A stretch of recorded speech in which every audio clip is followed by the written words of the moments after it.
February 18, 1990, the Brit Awards, London's Dominion Theatre.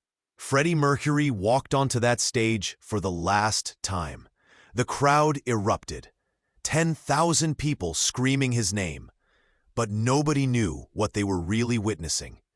Nobody understood that this wasn't just a performance. It was a goodbye. The cameras captured everything that night. Every smile, every gesture, every moment of that iconic performance. But there was something the cameras didn't capture. Something that happened backstage. Something that would remain hidden for 34 years. Until now. Freddie was wearing his signature look. Black leather, slicked back hair, sunglasses that hid more than just his eyes. He arrived at the venue at 6:47 p.m., 7 minutes before call time. His assistant, Peter Freestone, noticed something immediately. Freddie's hands were shaking. Not from nerves. Freddie Mercury didn't get nervous. This was something else. Something darker. "Are you sure you want to do this?" Peter whispered. Freddie didn't answer. He just stared at himself in the mirror. For 3 full minutes. Silent, unmoving. Like he was memorizing his own face. In the dressing room, there was a letter, sealed, addressed to someone whose name nobody would discover until decades later. Freddie placed it in his jacket pocket, right over his heart. The stage manager called his name. 5 minutes. Freddie stood up, adjusted his collar, and said something that Peter would never forget. "Tonight, I'm going to give them a piece of my soul, because I won't be able to give them anything else much longer." What did he mean? What was in that letter? And why did Freddie Mercury choose that specific night to say goodbye to the world? The answers would surface 34 years later, in a storage unit in Los Angeles, found by a janitor named Marcus Washington, who had no idea he was about to unlock one of rock and roll's most guarded secrets. Freddie took the stage at 8:15 p.m. The lights blinded him for a moment, but he didn't flinch. He was presenting the award for Best British Album, standing next to Brian May, his brother in music, his friend for 20 years. The audience expected the usual Freddie, flamboyant, confident, larger than life. But those who knew him saw something different. Brian May later said his eyes looked tired. Not physically tired, soul tired. Freddie handed out the award to Phil Collins. The crowd cheered. Cameras flashed. Everything seemed normal. But then, something strange happened. As Freddie walked off stage, he stopped, turned back, looked at the audience one more time. His lips moved. No microphone picked it up. But 2 lip readers in the audience later confirmed what he said. "Thank you for everything." Nobody understood why he said it. It seemed like a throwaway comment, a polite gesture, but it wasn't. Backstage, Freddie's behavior became even more unusual. He asked to see the venue's photo archive, specifically, images from Queen's 1986 Magic Tour, the last tour they ever did. The staff brought him a box of photographs. Freddie sat alone in a corner, going through them one by one, touching each photo like it was sacred. One photograph made him stop. It was from the Wembley Stadium concert, July 11th, 1986. 72,000 people. The peak of Queen's career. In the photo, Freddie was mid-jump, arms spread wide, pure joy on his face. He stared at that photo for 11 minutes. Then he carefully folded it and placed it in his pocket, next to the letter. A stagehand named Daniel Cooper witnessed this. "I remember thinking it was odd," Daniel later recalled. He looked at that photo like he was saying goodbye to himself. At 9:30 p.m., Freddie left the venue. He didn't attend the after-party. He didn't celebrate. He just disappeared into the London night. His driver, Graham, took him to an unexpected location. Not his home in Kensington. Not a friend's house, but to Heathrow Airport. And here's where the story takes an unexpected turn. Hey, before we continue with this incredible story, I need to give you an important warning. Many subscribers have reported that YouTube has removed their subscriptions without notice. Just take a quick look at the red button below to make sure you're still subscribed to the channel. I don't want you to miss any of the exclusive content that's coming up. And while you're there, leave that powerful like. That helps me a lot with the algorithm. Oh, and tell me in the comments, which city are you watching from? I love getting to know every amazing person who is part of this community. Your participation makes all the difference. Let's interact. Freddie Mercury boarded a private flight to Los Angeles at 11:47 p.m. Alone. No announcement, no press, no security detail. The flight manifest listed him under a different name, Frederick Bulsara. His birth name, the name he'd left behind when he became Freddie Mercury. Why was he using it now? The pilot, Captain Robert Hayes, remembered that flight clearly. He was the only passenger, Robert said in a 2019 interview. He sat in the back, didn't sleep, just stared out the window the entire 11 hours. Freddie carried only 2 items with him, a small leather bag and a briefcase that he never let out of his sight. When the flight attendant asked if he needed anything, Freddie said, "Just peace and quiet, darling. I need to think." The plane landed in Los Angeles at 6:23 a.m. Pacific Time. February 19th, 1990. A car was waiting. Not a limousine, a regular sedan, driven by a woman nobody in Freddie's circle recognized. Her name was Margaret Chen, a hospice nurse from San Francisco. But nobody knew why she was there, or how she knew Freddie Mercury. They drove for 43 minutes, through the awakening streets of Los Angeles, past Beverly Hills, past Hollywood, to a quiet neighborhood in Pasadena, a modest house on a tree-lined street. Nothing special, nothing that would attract attention. Freddie got out of the car, stood on the sidewalk, looked at the house like it held all the secrets of the universe. Margaret touched his shoulder gently. "He's awake," she said. "He's been waiting for you." Who was waiting? And why had Freddie Mercury flown 5,000 miles in secret to see them? The answer was inside that house, and it would change everything we thought we knew about Freddie's final years.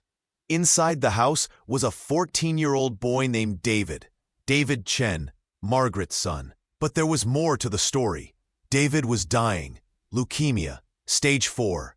The doctors had given him 3 months, maybe 4 if he was lucky. Freddie had met David 2 years earlier, in 1988, at a children's hospital in San Francisco. Freddie had been visiting anonymously, something he did often, something the press never knew about. He would dress down, wear a baseball cap, no makeup, no leather, just Frederick Bulsara, a regular man visiting sick children. David's room was at the end of the hall. Freddie had walked past it 3 times before finally entering. The boy was listening to music. Queen, Bohemian Rhapsody. Freddie stood in the doorway, listening, watching this frail child mouth every word. When the song ended, David noticed him. "That's my favorite song," David said. "Mine too," Freddie replied. They talked for 2 hours that day. About music, about life, about fear. David told Freddie something that shattered him. "I'm not afraid of dying.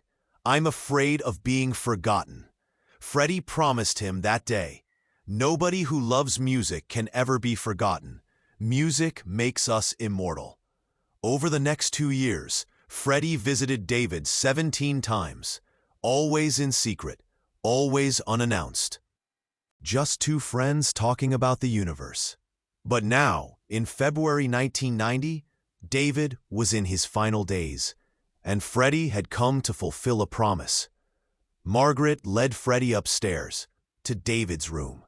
The boy was awake, weak, but his eyes lit up when he saw Freddie. "You came," David whispered. "I promised, didn't I?" Freddie said, sitting beside the bed. David smiled. "I heard you at the Brit Awards, on the radio. You sounded tired." Freddie was surprised. "You could tell?" "Yeah, like you were carrying something heavy." Freddie looked away. For a long moment, He said nothing. Then he reached into his pocket, pulled out the photograph from Wembley, the one of him mid-jump, pure joy. He handed it to David. "I want you to have this," Freddie said. "This is me at my happiest. When I'm gone, I want you to remember that life, even with all its pain, can have moments of pure flight." David held the photograph with trembling hands. "When you're gone, you're not sick, are you?" Freddie's silence was the answer. David started crying, not for himself, but for Freddie. "How long?" David asked. "I don't know. Maybe a year, maybe 2. "That's not fair," David sobbed. "You're Freddie Mercury. You're supposed to live forever." Freddie wiped the boy's tears. "We all live forever, David. Through the things we create, through the people we touch. You've touched me, so you're already immortal." What Freddie did next became the most precious secret Margaret Chen ever kept. Freddie asked Margaret for a guitar. She brought him an old acoustic from the garage. Out of tune, worn, perfect. Freddie sat on the edge of David's bed, tuned the guitar by ear, and began to play. Not a Queen song, not anything anyone had ever heard before. An original piece, composed in that moment. For an audience of one, the melody was haunting, simple, beautiful in its sadness. And then Freddie began to sing. The lyrics were about a boy who wanted to touch the stars, about fear and courage, about the light we leave behind when we're gone. David closed his eyes, listening, tears streaming down his face. Margaret stood in the doorway, recording the moment on a small camcorder. She knew this was something sacred, something that needed to be preserved. The song lasted 4 minutes and 37 seconds. When it ended, the room was silent. David opened his eyes. "That was the most beautiful thing I've ever heard." Freddie set down the guitar. "It's yours. Nobody else will ever hear it. This song exists only for you." "What's it called?" David asked. Freddie thought for a moment. "The Light You Leave Behind." David smiled through his tears. "Will you record it, so other people can hear it after we're both gone?" Freddie shook his head gently. "No, my friend. Some things are too precious to share with the world. This is ours, just ours." But Margaret's camcorder had captured everything. The entire performance, every note, every word. She never told Freddie about the recording. She kept it hidden for decades, in a storage unit in Los Angeles, along with Freddie's other belongings from that visit. The briefcase he'd carried, the letter he'd written, and a journal he'd left behind. All of it locked away, waiting to be discovered. Freddie stayed with David for 16 hours, talking, laughing, sharing stories. At midnight, David fell asleep, peaceful, finally at peace. Freddie kissed the boy's forehead, whispered something that Margaret barely heard. "Thank you for reminding me why I sing." Then he left. Back to the airport, back to London, back to his secret battle with his own mortality. David Chen died 3 weeks later, March 12, 1990. He was holding Freddie's photograph from Wembley. Fast forward to October 2024. A storage unit in Pasadena, Unit 247, rented under the name M. Chen. Margaret Chen had died 6 months earlier. Natural causes. She was 78. The storage fees hadn't been paid in 4 months. Standard protocol. Auction the contents. Marcus Washington, the facility manager, was doing inventory, preparing the unit for sale.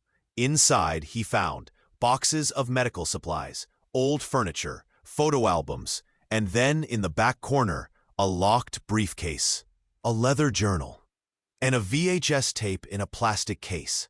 The tape was labeled in neat handwriting. Freddie, February 19th, 1990, for David, do not erase. Marcus didn't know who Freddie was. He wasn't a Queen fan. Didn't recognize the name. But something told him this was important. He took the items to his supervisor. She searched online. Freddie Mercury. Her eyes went wide. They contacted a music historian. Dr. Elena Rodriguez from UCLA, an expert on Queen and the British rock scene. When Elena saw the tape, she couldn't believe it. If this is real, this is one of the most significant music discoveries in decades. They needed special equipment to play the VHS. It took 3 days to find a working player. On October 23, 2024, they watched the tape. There was Freddie Mercury, unguarded, vulnerable, sitting on a bed next to a dying boy, playing a song the world had never heard. Elena cried watching it. "This is him at his purest," she said. "No stage, no persona. Just a man sharing his gift with someone who needed it." The briefcase contained letters, dozens of them, from David to Freddie, and from Freddie to David. Letters about fear, about legacy, about what it means to truly live. In one letter, dated February 18, 1990, Freddie wrote, "Tomorrow I fly to see you. It might be the last time. I want you to know that you've given me more than I've given you. You've reminded me that fame means nothing if we don't use it to touch individual souls. You are my legacy, David. Not the records, not the awards. You." The journal contained Freddie's private thoughts from his final years. Pages and pages of reflections. On mortality. On regret. On love. One entry, dated February 20th, 1990, read, "I've performed for millions, but last night, I performed for one. And it was the most important performance of my life. David asked me if I was afraid. I told him no. But I am. I'm terrified. Not of death, but of being forgotten. He said I could never be forgotten. I hope he's right." Elena knew this discovery would change everything, but she also knew it needed to be handled carefully. This wasn't just a historical artifact. This was someone's private pain, someone's intimate goodbye. She contacted Brian May, Queen's guitarist, Freddie's oldest friend. Brian May flew to Los Angeles immediately. He needed to see this with his own eyes. When he watched the tape, he sat in silence for 20 minutes, just staring at the blank screen after it ended. "I knew he was visiting sick children," Brian finally said, "but I never knew about David. He never told us." Elena asked the question everyone wanted to know. "Should we release this?" Brian thought carefully.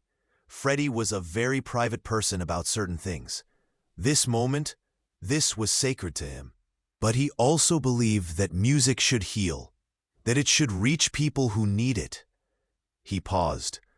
"I think we release the story, but not the song. The song stays private. That was Freddie's gift to David.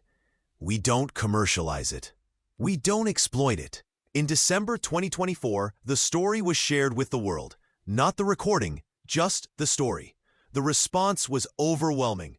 Millions of people were moved by Freddie's secret compassion, by his humanity, by the reminder that behind every star is a human being who cares. The photograph from Wembley, the one Freddie gave to David, Margaret had framed it. It now sits in the Rock and Roll Hall of Fame, with a plaque that reads, "Freddie Mercury gave this photo to David Chen, a 14-year-old boy with leukemia, in February 1990. This image represents not Freddie's greatest performance, but his greatest gift, his time, his compassion, and his reminder that we all can fly, even in our darkest moments." The letters between Freddie and David were published in a limited edition book. All proceeds go to children's cancer research. Exactly what both of them would have wanted. But the song, "The Light You Leave Behind," it remains locked away, in a vault, to be heard by no one, because some things are too sacred to share. Some moments are meant to exist only in memory. Some lights are meant to shine for just one person. Brian May said it best in his final interview about the discovery. Freddie spent his whole life giving pieces of himself to the world. But that night in Pasadena, he gave something that belonged to only David, and we're going to respect that. Some gifts aren't meant to be unwrapped by everyone. They're meant to be held close, treasured, protected. So what did we learn from Freddie's final public appearance? That the cameras caught him saying goodbye, but they missed why. They missed the boy dying in California, the promise he'd made, the song he'd written. They missed the real Freddie Mercury, not the performer. Not the legend, but the man. The man who flew 5,000 miles to sing for an audience of one. The man who knew he was dying, but chose to comfort someone else. The man who understood that legacy isn't measured in records sold or stadiums filled. It's measured in the lives we touch, the moments we share, the light we leave behind. Freddie Mercury left the stage on February 18, 1990. But he didn't leave the world. He just went to where he was needed most. And that's the secret nobody noticed until now. The greatest performers don't just entertain the masses, they heal the individual. One song, one person, one sacred moment. That's what makes us immortal.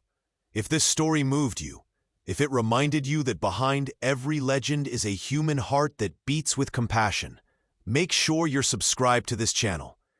Share this video with someone who needs to remember that fame without humanity means nothing. Tell us in the comments, what will be the light you leave behind? And remember, the greatest performances aren't always the ones the world sees. Sometimes they're the ones only one person remembers. Thank you for being part of this journey into the untold stories of music's greatest legends.